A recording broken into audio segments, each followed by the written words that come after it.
legislator daw po ay kanyang tinitingnan na maging balanse para sa lahat ng pagkilos ng gobyerno. Ganon din po ang kapakanan ng taong bayan. Mahirap din, partner, na ang ating mga kababayan nag-iisip din na paano yung income tax returns natin, magbabayad tayo. So, napapanahon lang yung panawagan ni Senator Bongo na ma-extend ng at least 1 month. Actually, kung knock on wood, no, kung ito'y tumuloy pa itong COVID-19 natin, dapat more than 1 month. Pero ang alam ko, Secretary, nasa batas kasi na dapat April 15 nagbabayad. So, tingnan natin po kung ano po ang magiging ng ating mga ating mga magigiting na mambabatas tungkol diyan. Yon. So, very good, very good. At least maraming sa mga kababayan natin na matutuwa sa balita na yan. At lalong-lalo na kung pumayag ang ating Bureau of Internal Revenue, which I'm sure they will. Samantala, mga kababayan, makakasama po natin sa public briefing din si Yusek Maria Rosario Vergere ng Department of Health live mula sa DOH mismo. At kasama rin po natin ang ating Philippine National Police spokesperson, Brigadier General Bernard Banac. Magandang umaga po sa inyo, sir. At mamaya, sasamahan din tayo ni Cabinet Secretary Carlo Nograles. At magandang araw po sa inyo, Secretary Nograles, sir. Meron tayong question for the DOH. Meron po tayong tanong sa DOH. Tinatanong po kasi ang sinabi daw po, sige, nandiyan na ba si Yusek Vergere? Okay, unahin mo natin si General Banac. Okay. General Banac, kumusta na po kayo? Ang alam po namin, yung kamakailan na aksidente nangyari sa inyo. So ano na po yung mga ginagawa ngayon ng PNP? Alam ko po na busy kayo and at the same time, yung pag-aasikaso nyo pa rin ni PNP Chief Archie Gamboa. Nakasama nyo dun sa helicopter pa rin.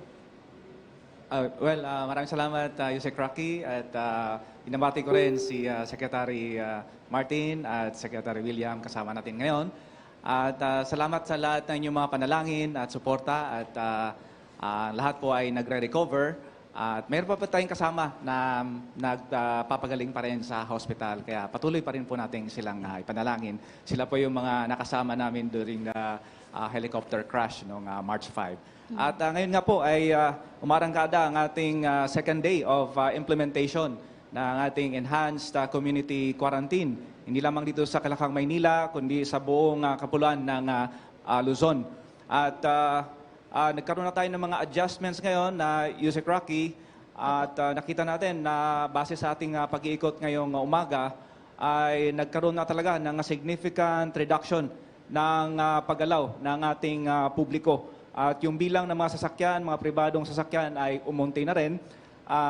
Malaking bagay na ipapatuloy pa rin natin yung pagsasagawa ng mga control points o yung mga checkpoints natin. At base sa mga observation ng first day, noong Martes ay nagsagawa na nga ng adjustments itong ating interagency task force. At ang pinaka-importante dito na pinapatupad natin ngayon sa mga checkpoints ay yung paghihiwalay ng separate lane para po sa mga cargos, mga delivery trucks at hindi na po mantala ang pagpasok ng mga gulay, mga agricultural products, no, papasok ng Kalakang, Maynila. So, as of this time, base po sa pinakahuling ulat na tanggap natin na Secretary Martin at Yusek Rocky at kay Secretary William, ay naihiwalay na po ang lane para po sa mga agricultural products sa North Expressway at ganoon din po sa South Luzon Expressway. At inaalam na lang man natin kung ganoon na rin ang situation sa MacArthur Highway at iba pang mga arteries, major arteries leading to Metro Manila.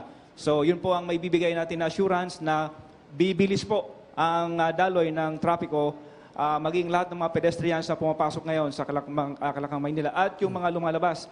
Ganoon na rin para doon sa mga iba pang mga kailangan talagang gumalaw at bumiyahe para sa mga essentials at yung mga lilipad papalabas ng NAIA. Opo. So, tuloy-tuloy po ang ginagawa natin ngayon na Yusek Rocky. Opo. Yan pong tanong na yan din ay galing kay Manny Vargas ng DCWB kasi meron daw po mga nagre-reklamo na cargo mula dito sa Batangas. Kasi yung area ng Batangas, nagkaroon ng report na may nag-positive doon. So, papaabot po, paano po yung coordination nyo doon sa mga nagdi-deliver ng truck, ng mga pagkain sa loob ng Metro Manila? Pagpasok naman ng Metro Manila na ay wala naman na tayong gagawin na mga karagdagang pang checking. So, ang lahat ay pwede nang tumuloy sa kanya-kanyang mga destination. Doon lamang talaga sa ating mga control points dyan sa North Luzon Expressway at sa South Luzon Expressway ay asahan po natin na may konting delay pa rin. Kasi alalahan natin kapag tayo ay nasa highway, di ba kung may mga aberya minsan, may maantala na isang sasakyan sa harap, nagkakaroon siya ng domino effect. Yes. No? Tumatagal ng dagdidilayan hanggang sa likod. So, medyo meron pa rin tayong dapat na pagpapasensyang gagawin. No? Hindi naman ibig sabihin na talaga nagkaroon ng separate lane ay talagang ito ay 100% na tuloy-tuloy na pumapasok. Kasi meron pa rin tayong ginagawang quarantine check. No? Yung mga drivers, mga crew at mga helpers nila ay kailangan pa rin natin i-check yung kanilang mga body temperature. At meron tayong gamit dyan ng mga thermal scanners para po ma-ensure pa rin na ang lahat ng pumapasok ay hindi po positibo sa COVID-19. At yun naman pong pag-check ng mga bagahe, mga cargo sa likod, sa loob, ay random na lang po yung ginagawa at hindi na yung masusi na katulad nung nakarang araw. Yes, humihingi po ng pangunawa ang Philippine National Police sa publiko na alalahanin din po na hindi rin mahirap na trabaho ang ginagawa ng ating mga PNP dyan sa area na yan.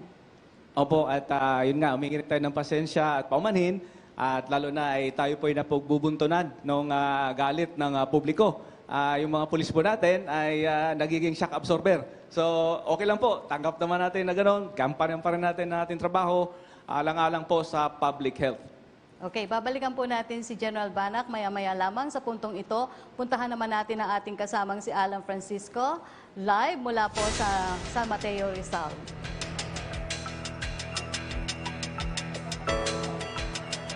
Yusek Rocky, Secretary Martin, sa mga sandaling ito ay andito kami sa border ng Quezon City at sa bayan ng San Mateo sa lalawigan ng Rizal, kung saan tulad po ng nakikita nyo ngayon sa aking likuran ay may checkpoint para sa mga papasok at lalabas ng Quezon City at ng San Mateo, Rizal. Kanina nga ay nagsagawa ng disinfection ang mga miyembro ng Philippine National Police o PNP. At kanina nga rin, Yusek Rocky at Sec Martin, galing kami sa 12th Avenue, Quezon City, kung saan kapansin-pansin na kumonti na o nawala na ang mga pasahero na naghihintay ng masasakyan. Kahapon kasi sa pag-iikot namin sa Quezon City, maraming mga na-stranded na pasahero dahil sa walang masakyan. Kasunod nga yan ang implementasyon ng Enhanced Community Quarantine kung saan suspendido po ang mass transportation. Sa bahagi ng Philcoa, may drugstore doon, nalilimitahan na yung pagpasok ng mga customer. Kumbaga, kada 5 customer lamang yung papasok para hindi nila magsiksikan sa loob ng drugstore. Ang drugstore kasi ang isa sa mga establishment na hindi dapat magsara ngayong may health concern na pinagdaraanan ang bansa. Kaugnay nito, sabi ng ilang taga Quezon City nang tanungin ko sa pamagitan ng social media yung tungkol sa kanilang immediate needs ay ang pagkain at yung pagbili ng vitamin C dahil nagkakaubusan na nila sa mga drugstore. Samantala, Yusek Rocky, Sec Martin, isang residente ng Quezon City, ang nakausap ko via phone patch at in-raise niya yung kanyang concern. Nagatrabaho siya sa isang supermarket dito sa San Mateo, Rizal. Ang supermarket ay hindi dapat magsara ayon sa pamahalaan. Ang problema, itong nakausap ko via phone patch ay nahihirapang pumasok sa trabaho dahil wala ngang masakyan. Aniya, ilang araw na siyang naglalakad mula Philcoa hanggang sa isang supermarket dito nga sa San Mateo para lang makapasok. Minsan ay mayroon din aniyang mga habal-habal na sobrang mahal maningil. Aniya, hindi rin naman siya pwedeng umabsent dahil kwento niya wala ring ipang susustento sa araw-araw na gastusin. Kaya tinitiis niya yung mahigit 3 to 4 hours na paglalakad mula Philcoa, Quezon City hanggang sa supermarket dito nga sa San Mateo. Kaya ang kanyang panawagan, sana makausap ng pamahalaan aniya yung malalaking supermarket dito sa Rizal at iba pang supermarket sa bansa na sundin o sunduin naman nila yung kanilang mga empleyado sa kanilang mga bahay para hindi mahirapang pumasok. At bukod dyan, Yusek Rocky at Sec Martin, may mga nag-message din sa akin via Facebook, no. Ang kanilang kahilingan naman sana ay makausap nila ng Quezon City government yung mga malalaking negosyante na nagpapaupa sa mga small entrepreneurs, no. Ang kanilang kahilingan sana ay gumaya nila sa Manila City government, no, kung saan winave ng mga malalaking negosyante yung paupa sa mga maliliit na negosyante. At yan ang balita mula rito sa border po ng San Mateo Rizal at Quezon City. Alan Francisco para sa Bayan. Maraming salamat, Alan Francisco, live mula sa San Mateo Rizal. At this point, makasama din natin live mula sa tanggapan ng Department of Health, si Undersecretary Maria Rosario Vergere. Magandang umaga po sa inyo, ma'am. Magandang umaga po, Secretary Andanar and Undersecretary Rocky. Okay, napakadaming questions mula sa ating mga kababayan. Ladies first, Rocky. Yes. Yung mainit na issue ngayon, Secretary, na allegedly po ay airborne na daw po itong coronavirus. Na nagtatagal daw po ito sa ere ngayon. Ito'y batay na rin po sa World Health Organization. Yusek? Yes, Yusek, kahapon po naglabas ng parang statement, no, galing sa isang article from the World Health Organization na sinasabi nila na it can be transmitted sa may airborne na transmission. Pero i-qualify po natin to para maintindihan po ng ating mga kababayan. Ito pong artikulong to ay tinutukoy nila ay mga settings ng isang ospital. Katulad po ng lagi nating sinasabi, no, ang sa atin pong ebidensya pa rin hanggang sa ngayon at ang atin pa rin nakukuha base sa ating mga experts, ito pong sakit na COVID-19 is still transmitted through droplet infection and close contact. So yung airborne po na sinasabi, it's in a confined hospital setting. Okay, sa latest or recent forecast po ng Department of Health, ay posibleng umabot sa 75,000 ang kaso ng COVID-19 sa bansa in a span of 3 months. Ano po ang ating basihan dito, Undersecretary? Yes, Sec Andanar, ito po ay isang modeling estimate na ginawa po ng ating mga eksperto kasama ang WHO, ang ating mga epidemiologists din po dito sa ating bansa. At sinasabi po na ang 75,000 ay aabutin natin kung hindi tayo maglalagay ng interventions na appropriate. Ito po ay nakuha natin base po doon sa statistics na meron tayo ngayon among all cases across the globe. Na sinasabi po na pwedeng magkaroon ng reproductive rate ang ating virus ng 1 person can transmit it to 2 persons in just one sitting. So isang interaction po na isang tao might be able to transmit the virus sa dalawang tao. Tapos nilagay po natin ito na i-classify ho natin yung populasyon natin na according to the age group kung sino po yung mas naapektuhan. Kaya we reach this 75,000. Ang ibig sabihin po nitong 75,000 na ito, that in 2 to 3 months, it can reach that peak kung saan 75,000 ang pwedeng magkaroon ng infeksyon. Pero ang sinasabi naman ho natin, we can flatten this curve. Ibig sabihin, pwede ho nating i-prevent na mangyari na mag-peak ng ganito ang ganitong numero. So, ibig sabihin po, pwede ho nating i-spread across many months yan if only we can implement stringent measures po, katulad nitong social distancing na sinasabi natin. Alright.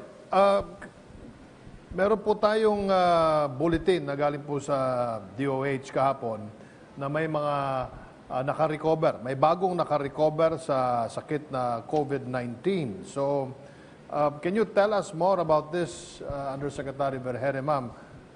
Ano po ba yung kondisyon ng pasyente? Paano siya naka-recover?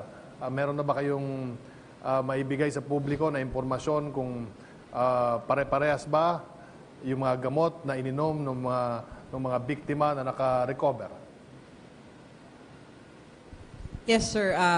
Unang-una po, no, gusto nating klaruhin sa ating mga kababayan na dapat po, lagi natin tandaan, wala pa hong nadidiskubre na gamot para sa COVID-19. So, kung sino man po ang mga nakarecover sa atin, they were only provided in the different facilities that they were admitted to ng supportive treatment po para sa kung ano man yung kanilang nararanasan o nararamdaman during the time that they were admitted. So, wala pong naging special formula para nakarecover itong mga taong itong mga may COVID-19 at na-discharge sila. Nagkaroon lang po tayo ng impormasyon, no, na itong pong mga nag-recover ay started off with mild symptoms. At saka po, wala po silang underlying conditions. Yusek, kasi ito, malimit itong itinatanong sa atin, maski dito sa ating mga kaibigan sa media. Yun daw pong naunang report na nakakatulong daw po sa paglaban sa coronavirus ang pagkain ng saging, pati po yung ating coconut oil, yung VCO. Ano po ang update dito at may katotohanan po ba ito? Ito pong mga lumalabas, Yusek Rocky, no? Marami hong lumalabas na sa ngayon na mga iba't ibang gamot o di kaya ay mga pagkain na sinasabi na maaring makatulong o hindi makakatulong sa ating kaso ngayon ng mga COVID-19. Unahin po natin yung saging, no? Sinasabi po nila it can help prevent COVID-19. Wala pa hong ebidensya, wala pa hong masusing pag-aaral na makapagbibigay ng hard science or ebidensya para sabihin na talagang bananas will prevent prevent the transmission or prevent a person from having COVID-19. Pero ang sinasabi naman ho natin lagi, ang saging naman po ay mabuti sa katawan. So hindi naman ho natin ipagbabawal na wag nilang kainin. Wag lang nilang iisipin na hindi po sila magkakaroon nitong sakit na ito dahil kumakain sila ng saging. Pangalawa po, yung virgin coconut oil, siguro ho, dati pa ho yan pinag-uusapan but about a month ago. At ito po ay nakarating na, I think, sa Office of the President where Cabsec Nograles has provided assistance to our local scientists para mailabas po natin ito at magkaroon tayo ng partnership with a university in Singapore, I think, para mas mapag-aralan pa ho ang epekto nito sa COVID-19. Alright, maraming salamat, Yusek Vergere. Balikan po namin kayo, ma'am, in just a bit. Pero bigyan muna natin ng daan ang mga katanungan na nakalap ng Philippine Information Agency para sa ating mga resource persons. Mga kasama natin si Alexa Tinsay. Magandang umaga po, Secretary Martin at Yusek Rocky. Narito po tayo muli. Marami pong katanungan ng ating publiko at dahil po gusto nating makatulong, naglikom po tayo ng mga query mula sa iba't ibang rehiyon ukol sa COVID-19. Meron po tayong tanong dito mula kay G. Vargas. Siya ay nagmumula sa Legazpi City. Ito po ay tanong para sa DOH. Tanong po ni G, are there hospitals in the Bicol region that have medical or testing kits for COVID-19? Panoorin po natin si G. Are there hospitals in Bicol region that have medical or testing kits for COVID-19?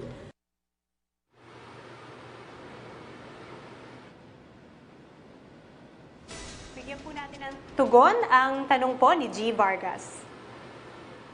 Alright. Ang tanong ba niya yung tungkol dun sa mga testing kits ba yung narinig namin, Miss Alexa? Are there hospitals in the Bicol region that have medical or testing kits for COVID-19? Sige, balikan natin si Yusek Vergere. Pwede bang sagutin ni Yusek Vergere yung katanungan ni Alexa Tinsay? Ma'am? Yes, Secretary, no, and Yusek Rocky. I think napaka-importante pong tanong to kasi ngayon po kumakalat na sa lahat, no, na sa buong bansa ang ating mga kababayan, iniisip po nila meron na hong nabibili ng mga testing kits sa iba't ibang outlets natin. Gusto ho natin iparating sa ating mga kababayan na wala pa ho tayong testing kits na available sa market na maari nilang bilhin. Ang ating pong testing for COVID-19 ay ginagawa po lahat sa ating Research Institute for Tropical Medicine. So, kailangan lang po ay kumuha po kayo ng impormasyon sa amin para kayo ay nagbibigyan ng guidance. Yun pong mga nasa market ngayon, kung sakaling meron, hindi pa ho yan rehistrado ng Food and Drug Administration. So, wag nyo po silang tangkilikin, makinig lang po kayo sa amin. Lalabas na po yung ating mga clearances for various testing kits in the coming weeks. We just need to wait and we just need to be informed. Alright, maraming salamat po, Yusek Vergere. Balik tayo kay Alexa. Alexa, you still have other questions? Yes po, maraming salamat. Ang sumunod na tanong ay nagmumula kay Mervin Mercado. Meron din po tayong video ng kanyang tanong. Panoorin po natin ito. Sapat ba ang pasilidad ng mga provincial hospital gayong tagsaan ang mga taong umuwi galing Manila? Ba ang mga pasilidad ng mga ospital sa mga probinsya? Balikan natin si Yusek Vergere. Ma'am. Yes, sir.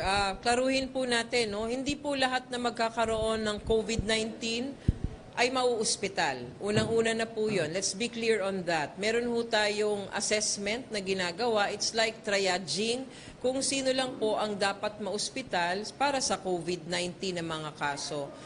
Pangalawa po, ang buong gobyerno po ay nagtutulong-tulong ngayon para po ma-accommodate natin at ma-manage po natin ng maayos ang ating mga taong may COVID-19.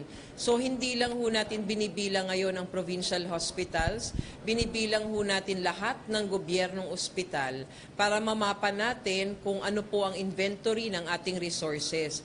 At sa katunayan po, ang private sector, the private hospitals are very much willing to help us this time. Salamat po, Yusek Vergere. At maraming salamat po sa ating kasamahan sa Philippine Information Agency, si Alexa Tinsay. Samantala, makakasama rin po natin ang ating Cabinet Secretary, Carlo Nograles. Magandang umaga po sa inyo lahat. Good morning po. Morning, Sec Carlo. Mukhang mula kagabi, sunod-sunod ang iyong press briefings. So, I understand meron kang i-anunsyo in quite a bit or ngayon na? Yes, opo. Mula kay Pangulong Duterte po, narito po yung mga do's and don'ts po natin para sa ating mga kababayan. Mandatory home quarantine for everyone. Ang purpose po is to contain the spread of the virus, prevent the virus from transferring from one place to another through a mobile host or carrier. Do's, everyone must stay at home. Don'ts, no classes at all levels. No reporting for work in government and private sector except for some exemptions. Who may go out of their homes? Do's, only one person per household would be able to buy or access basic necessities. Barangay captains must check for compliance. Employees of establishments involved in the production, processing, and distribution of basic necessities, such as food, sa mga supermarkets, groceries, convenience stores, at wet markets, pharmacies and drugstores, and banks or remittance centers. Sino pa ang pwedeng? PNP, AFP, and other uniformed personnel. Personnel involved in health, work, border control, emergency, and other mission-critical services. Media, with the authorization from PCOO.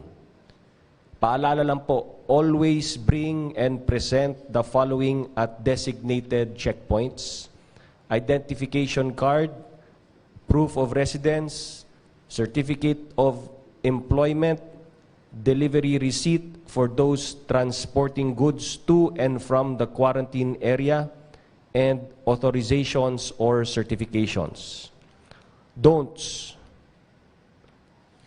Those who are at high risk of infection should not go out. Sino-sino po ang mga ito? Seniors, 60 years old and above.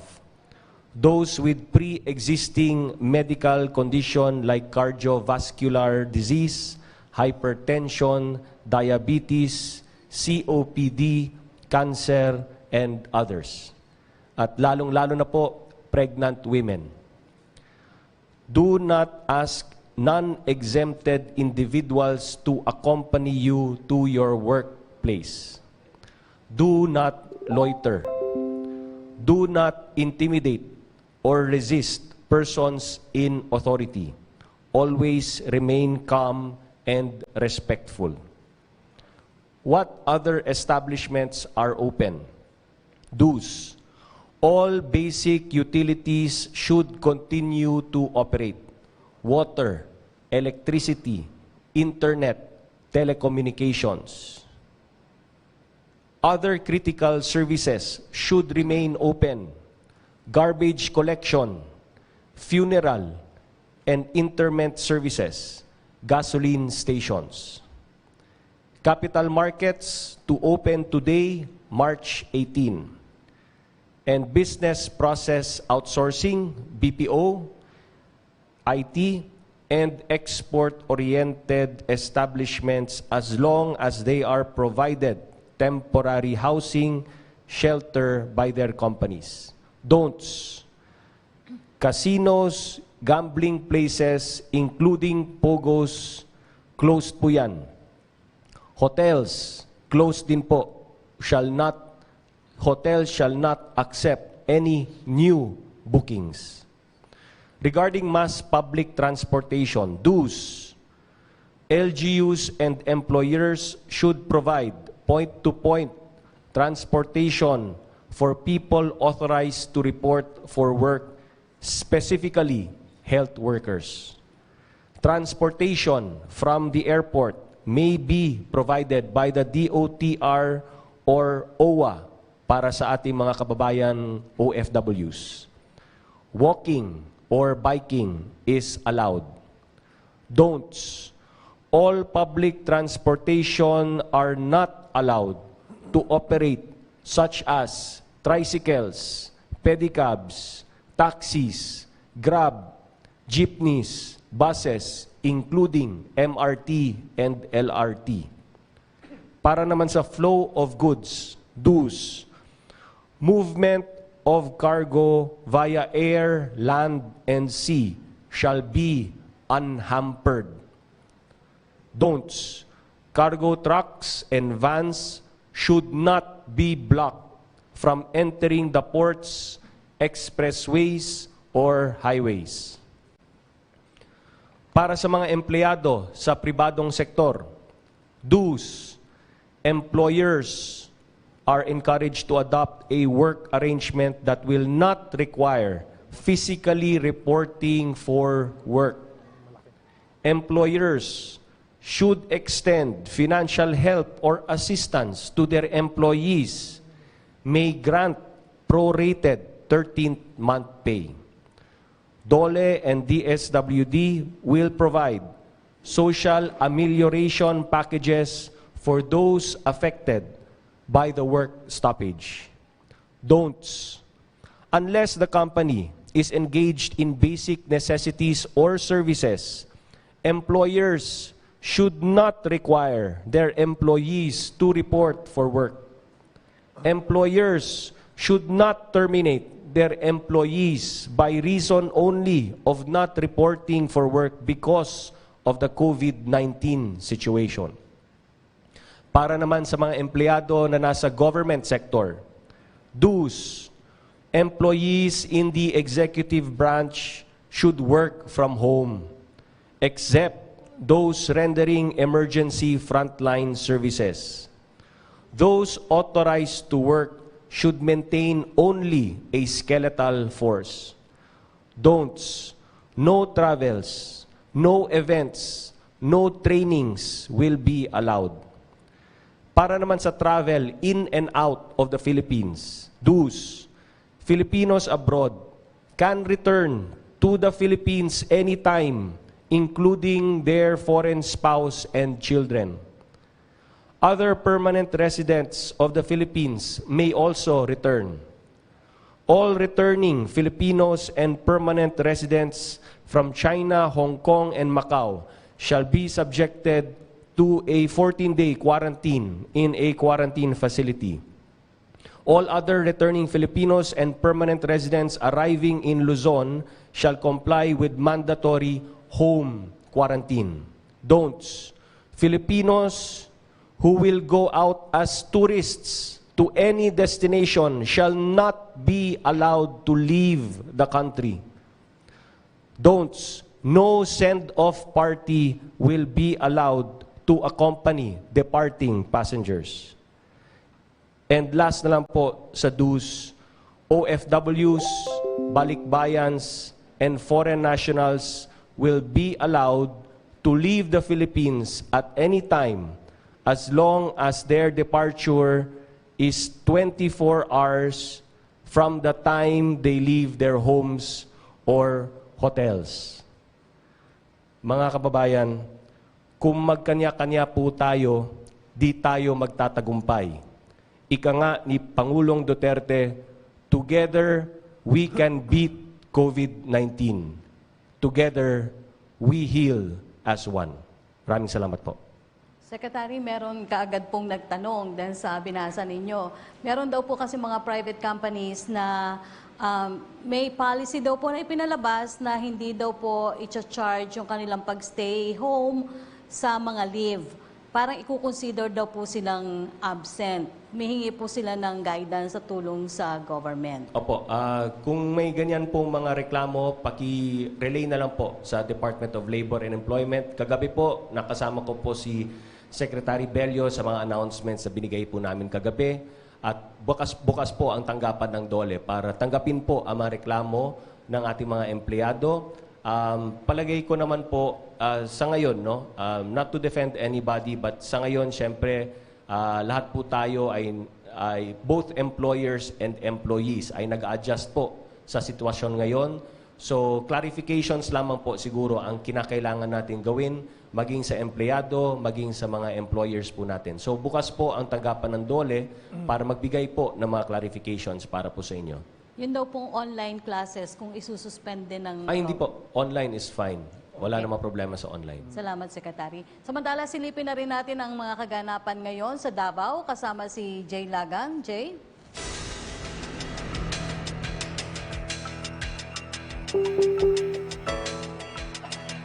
Magandang umaga sa inyo dyan, Secretary Martin at Undersecretary Rocky. Dahil nga sa banta na dala ng coronavirus disease 2019 at dahil na rin sa ipinapatupad na community quarantine dito sa Davao City, ay tigil operasyon muna ngayon ang Francisco Bangoy International Airport dito sa Davao. Secretary Martin at Yusek Rocky, halos wala nang makitang mga tao o mga pasahero at maging mga sasakyan dito sa labas ng Francisco Bangoy International Airport simula pa kahapon hanggang ngayong umaga. Ito nga ay matapos inanunsyo ng iba't ibang airline company ang kanselasyon ng kanilang mga domestic flights dahil na rin sa banta ng COVID-19. Gayunpaman ay nananatiling bukas pa rin ang naturang paliparan dito sa Davao City at may ilang mga tauhan pa ng Civil Aviation Authority of the Philippines o CAAP Davao ang naka-on duty ngayon dito.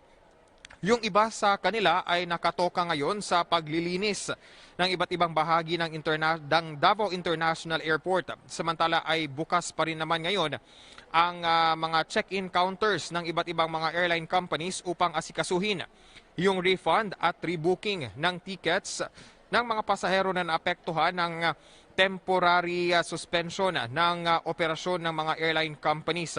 Kahapon nga ay opisyal nang ipinalabas ni Davao City Mayor Sara Duterte ang Executive Order number 12 at number 13 na nagsususpinde sa lahat ng international at domestic air travel papunta at palabas ng Davao City simula bukas at ipapatupad ito for a maximum period of 14 days. Maaari naman itong ipatupad sa loob lamang ng 7 araw, depende na rin yan sa rekomendasyon ng infectious disease specialist consultant.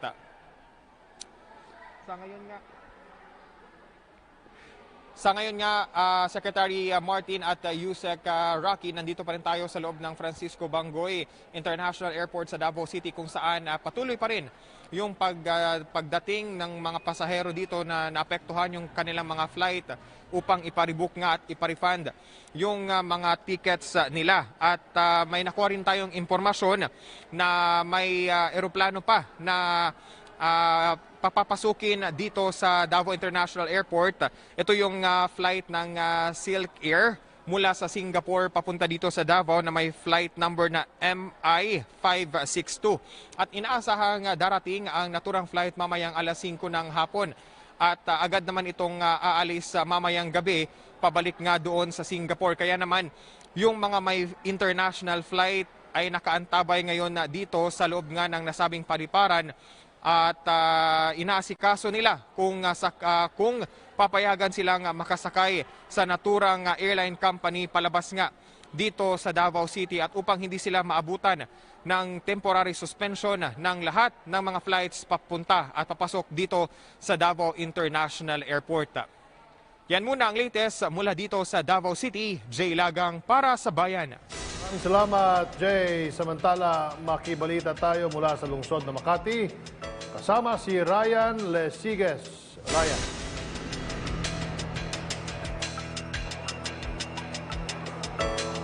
Magandang umaga, Sec Mart at Yusek Rocky. Agad nga na tumugon ang pamahalaan ng Makati. Okay, balikan natin si Ryan. Okay. Meron tayong karagdagang tanong po naman para kay General Banak. Sir, yung pabalik-balik na tanong at halos kada oras may natatanggap akong reklamo na isang health worker, isang nurse, yung mga nasa mga frontline agencies natin, sa frontline industries natin, na sila ay patuloy pa rin na hinaharang ng ating mga kapulisan, sir. So, ano po ba ang ginagawa ng ating pamunuan para talagang ma-inform ang ating mga PO1, PO2 na itong mga frontliners na to dapat hayaan na lumusot, na hayaan na bumiyahe kasi yung isang technician na gumagawa ng trabaho para sa may mga nagdadialysis, ito po ay kailangan po talaga, sir. Well, this time, Sec Martin, talagang nagkakaroon naman tayo ng adjustments. This is second day. At lahat naman ng ating mga personnel na nakatalaga sa mga quarantine control stations ay well-informed naman ng kanilang tungkulin na gagawin. Yun nga naman talaga at humingi pa rin tayo ng kaunting paumanhin at pasensya dahil kapag dumaraan po tayo sa quarantine control stations natin, ay nagkakaroon po talaga ng delay. Alam naman natin na nagdo-domino effect yung delay niya. No? Bawat isa kasi na dumaraan riyan ay kinukuha na natin ng body temperature at yung thermal scanning. At pagkatapos noon, inaalam natin saan ka papunta, nasan ang identification mo. So, yun ay umaabot ng, pagpalagay natin, 15 seconds, pinakamabilis na. 15 to 30 seconds, lahat na check na, lahat na interview. Imagine na lang, bawat isang iyon, i-interviewin natin at andun pa yung galit na naibubunton sa ating mga personnel. Pero okay lang yon, no? Talagang trabaho tungkulin ng kapulisan, mga sundalo. Pero yung domino effect ng delay ay talagang hindi natin maiwasan. No? Pero malaki na po ang improvement. Nitong second day na ito ay nakita natin na almost nag-stabilize na siya at yun na lamang talagang dumaraan sa mga quarantine control points natin. Yun na lamang talagang mga essentials at talagang nakita din naman natin ng cooperation ng public na nag-stay indoors na, stay at home. For those na wala talagang lakad, At itong nakikita natin ngayon na sa mga control stations natin, ayun na lamang talagang mga essentials na talagang kailangan bumiyahe. So, kaunting pasensya lang po. The following day, magkakaroon muli ang assessment ng Interagency Task Force. At meron naman tayong adjustments gagawin dyan na Sec Martin at Sec Rocky. So, day by day, meron po tayong progress, meron po tayong improvement, at makakaasa po ang lahat na talagang iigi din ito at bubuti ang ating kalagayan alang-alang po sa public health. So, laban natin ito. Kayang-kaya natin ito. Tulong-tulong lamang po. Alright, General, bago tayo tumungo sa tanong naman ng DZRH at ng KBP, linawin lang po natin, anong lanes po ba ang aasahan? Anong special lanes po ba ang dapat asahan ng publiko? Meron tayong lanes para sa pagkain, meron tayong lanes para sa health workers. Pakipaliwanag lang po sa amin, sir. Sa ngayon po, ang naihiwalay natin ay yung puro para po sa mga delivery ng mga foods and cargos. No? Yun po ang nakahiwalay na ngayon. So medyo talagang bibilis na. Hindi kumpara nung the other day. Doon pa rin yung mga motorist at yung mga commuters ay doon pa rin sa dating lane. So dito sa North Luzon Expressway ay naihiwalay na. At ganoon din po sa South Luzon Expressway ay naihiwalay na rin. At maybe in the coming days, more lanes will be open, no, for different kind of sectors, different kind of groups. So as we go on, magkakaroon pa rin tayo ng mga adjustments. So kaunting pasensya lang po talaga from the public. Siguro, sir, para talagang mas malinaw o mas madaling intindihin ng publiko, lanes para sa pagkain sa kaliwa, lanes para sa mga health workers sa gitna, at lanes para sa kanan, yung iba naman. Para kasi, ang problema ho natin ngayon, sir, syempre, ang daming highway. Hindi natin alam kung may kakayanan po yung buong PNP na gumawa ng mga signage at isa. Pero kung if we can deliver the message on air, if the PNP can decide which lanes on the left would go for o para kanino ito, which lanes on the center para kanino at sa right, sir, siguro mas madali ho, sir, pag ginawa natin ganyan. Tama yun, Sec Martin. We'll take note of that. At maganda po yung idea na yan na talagang we'll make public kung ano po yung lane na para sa ganito, sa mga deliveries at para sa mga commuters ay ma-inform natin ang public. Gagawin po natin yan as soon as possible. Siguro, Sec Yes, sir. Martin, dagdagan ko lang na suggestion kay General Banak. So, tama po yung suggestion po ninyo na sana may lane for cargos, may lane for health workers, idadagdag natin na dun yung mga skeletal forces sa bawat departments kasi ang dami rin na traffic. So yung iba, yung commuters na. Ayun. Opo. Tsaka, Secretary, meron din nagsabi dito na kung po pwede daw po, yung may mga tumatawag daw na tulong sa ating mga departments. Ang sinabi dito kasi, DSWD, na kasi wala daw sumasagot. Allegedly. Well, again, these are birth pains. So, maraming salamat po sa ating mga panauhin. Salamat po kay Secretary William Dar, sir. Salamat po kay Cabinet Secretary Nograles. Salamat, Sec. At hingi po kami ng kopya, sir, nung binasa ninyo para amin pong magawa ng infographics. At salamat po, General Banak. Salamat din po kay Undersecretary Vergerin ng DOH. At siyempre kasama natin si Director Pebbles Duque, na nandito rin ngayon. Bureau of Communication Services, Philippine Information Agency, Philippine Broadcasting Service. Salamat din po sa Philippine Information Agency, nabanggit ko na nga. At salamat sa kapisanan ng mga broadcaster ng Pilipinas sa inyong paikisa po sa ating pamahalaan. Ito po si Secretary Martin Handa ng Presidential Communications Operations Office. Maging marunong at maingat po tayo sa pagharap sa suliraning ito mula pa rin po sa Presidential Communications Operations Office. Ako naman po si Yusek Rocky Ignacio. Hanggang bukas muli dito sa Public Briefing #LagingHandaPH.